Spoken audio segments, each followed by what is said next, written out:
হ্যাঁ দিদিভাই বলো। আমার কথা শোনা যাচ্ছে? হ্যাঁ শোনা যাচ্ছে না কি বলো সবাই।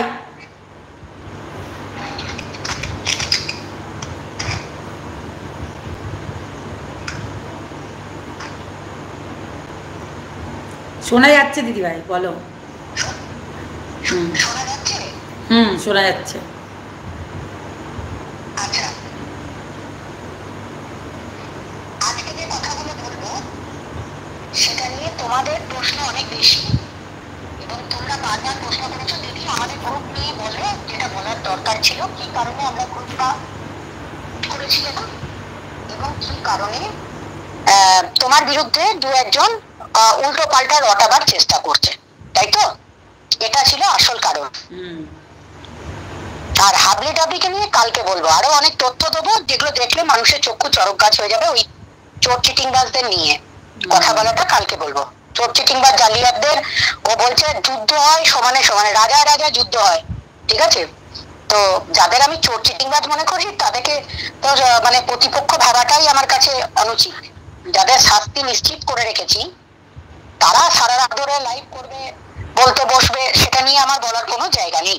তাদের প্রমাণগুলো তুলে দেবো কালকে, কিছু প্রমাণ তুলে দেবো লোকের হাতে, যেগুলো এখনো কতগুলো এফআইআর ওর নামে হওয়া বাকি আছে। যাদের টাকা নিয়েছে, অ্যাকাউন্টের মারফত নিয়েছে, তাদের কোনো কাজ করেনি, মানুষকে চিটিংবাজি ভাওতাবাজি দিয়ে একটা অফিস বন্ধ করিয়েছি, আর একটাও হবে, সেটাতেও পুলিশ প্রশাসনের নজরে আছে। কিভাবে আছে?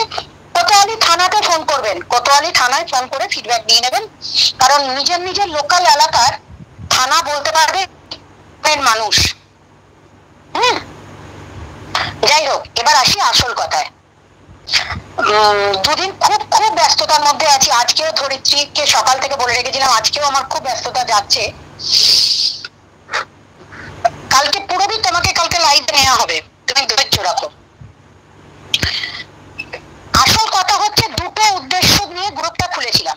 প্রথমত হচ্ছে হাইকোর্টে মামলা করব, সেই মামলার জন্য যারা যারা কমপ্লেন করেছিল তাদেরকে অ্যাড করেছিলাম। তার মধ্যে রিম্পা ছিল, রিম্পা কিন্তু বেরিয়ে গিয়েছিল। আর দুজন ছিলেন, একজন সুজাতা, একজন মামনি। হ্যাঁ, মনে পড়েছে আমার, যেদিন লাস্ট গ্রুপটা ডিলিট করি সেই দিন ওনার সাথে আমার কথা হয়েছিল। মানে গ্রুপটা আমরা যখন সবাই বন্ধ করে দিয়েছি, কারণ আমরা গ্রুপের খবর পেয়েছিলাম যে ওই গ্রুপ থেকে কিছু জিনিস লিক আউট হচ্ছে অন্য কোথাও। সমস্যাটা কেন লিক আউট হচ্ছে তার আগে বলে রাখি দুটো কথা। প্রথমত হচ্ছে, আমার কাছে একটা ভয়েস মেসেজ আছে, সুতপার সাথে আমাকে আন্ডারস্ট্যান্ডিং করার কথা বলা হয়েছিল। মানে সুতপাকে মেনে নিতে হবে আমাকে, সুতপার বিরুদ্ধে আমি কোনো অ্যাকশন নিতে পারবো না। সেই কল রেকর্ডিংটা কালকে শোনাবো আপনাদের, ঠিক আছে? যেটা করেছিল সুজাতা, যে সুতপা আপনার সাথে কথা বলবে এবং ও চাইছে না সোমা সীমা ধরিত্রী ওরা জানুক, কিন্তু আপনি কথা বললে খুব ভালো হয়। আমি একটা ভয়েস রেকর্ডিং ওকে পাঠিয়েছিলাম যে আপাতত আমি কথা বলবো না, সময় এলে নিশ্চয়ই সব ঠিক হয়ে যাবে আশা করছি। তারপরে সেকেন্ড অপশন যেটা হলো সেটা হচ্ছে, এত খিস্তি খেউড়ি দিয়ে সোমা বিউটি লাইফ এবং তার লোকেদেরকে চরমতম গালি গুপ্তা, মানে মামনি বলে একটি মেয়ে দুর্গাপুর থেকে বসে ফেক অ্যাকাউন্ট খুলে গালি গুপ্তা করছিল। এই কেসটা চলাকালীন, প্রীতম রেমি দিশানি কেসটা চলাকালীন, তো এই সময় সবার বিউটি লাইফ আমাকে একটা মেল করেছিল। আমাকে মেল করার সাথে সাথে সেটা কালনা থানাতেও ট্যাগ করা ছিল। তো কালনা থানার বড়বাবু আমাকে বলল যে ম্যাডাম আপনি এরকম কেন করছেন, গালিগুপ্তা হচ্ছে। তো আমি জানতাম না ওটা মামনি করেছে, আমাকে মামাই ইনফরমেশনটা দিল ওটা মামনির অ্যাকাউন্ট। আমি মামাইকে ধরেছিলাম, মামাই বললো দিদি আমি জানি ওটা মামনি করছে দুর্গাপুর থেকে বসে, এবং চরমতম নোংরা ভাষা। তার স্ক্রিনশট কালকে আপনাদেরকে দেবো এবং সেই রেকর্ডিং গুলো আপনাদেরকে দেবো, যেখানে আমি ওকে বলছি এরকম করবেন না, প্লিজ ডিলিট করুন, কারণ পুলিশের কাছ থেকে আমি ইনফরমেশন পেলাম আপনি এই নোংরা ভাষায় গালিগুপ্তা গুলো করবেন না, ঠিক আছে? কারণ সঞ্জয় এবং এই সোমা বিউটি দুজনে মিলেই তার ইনফরমেশন দিচ্ছিল, সাথে পিতাও দিচ্ছিল যে প্রচন্ড গালিগুপ্তা করে নোংরা অ্যাকাউন্ট খুলে গালিগুটকা হচ্ছে। তো সেই মুহূর্তে আমি তাকে জানাই এবং তাকে বারণ করি, এবং সেই রেকর্ডিংও আমার কাছে আছে, প্লাস তাকে আমি ফোনও করি সেই নাম্বারটা নিয়ে। তো তখন কিন্তু সে আমাদের গ্রুপে কিন্তু ছিল, এবং পরবর্তী দিনে সুজাতা রেকমেন্ডেশনে তাকে গ্রুপে নেওয়া হয়, এবং হ্যাডলি হয়তো 2-4 বার গ্রুপ কল আমাদের সে অ্যাটেন্ড করেছে, হ্যাডলি। এবং সেই গ্রুপ কলের প্রত্যেকটা ডিটেলস এবং আপডেট আমাদের কাছে আছে, প্রত্যেকটা গ্রুপ কলের। তো তখন আমি ওকে বলি যে গালিগুট্টা করো না। সাথে সাথেই মামার বিরুদ্ধেও কিন্তু সোমা বিউটি লাইফেরও 2-1টা ফেক অ্যাকাউন্ট থেকে মামাইকেও গালিগুট্টা করা হয়। তো আমি কিন্তু বোর্ডা পার্টি সোমাকে একটা লিখে পাঠাই যে সোমা বিউটিকে, যে এটা কি হচ্ছে।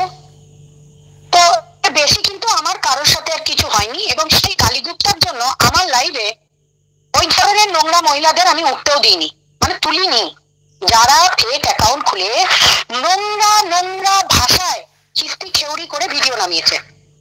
ঠিক আছে, তো সেই সময় আমার মনে হচ্ছিল যে এগুলো বোধহয় কোনোটাই সমীচীন নয়, আর কি উচিত না। তার জন্য যা যা করণীয় আমি তাদেরকে বারণ করেছিলাম। তো সেই বারণ করার অডিও সমস্ত ডিটেলস আমরা কালকে আপনাদেরকে শোনাবো, লাইভে বসেই শোনাবো।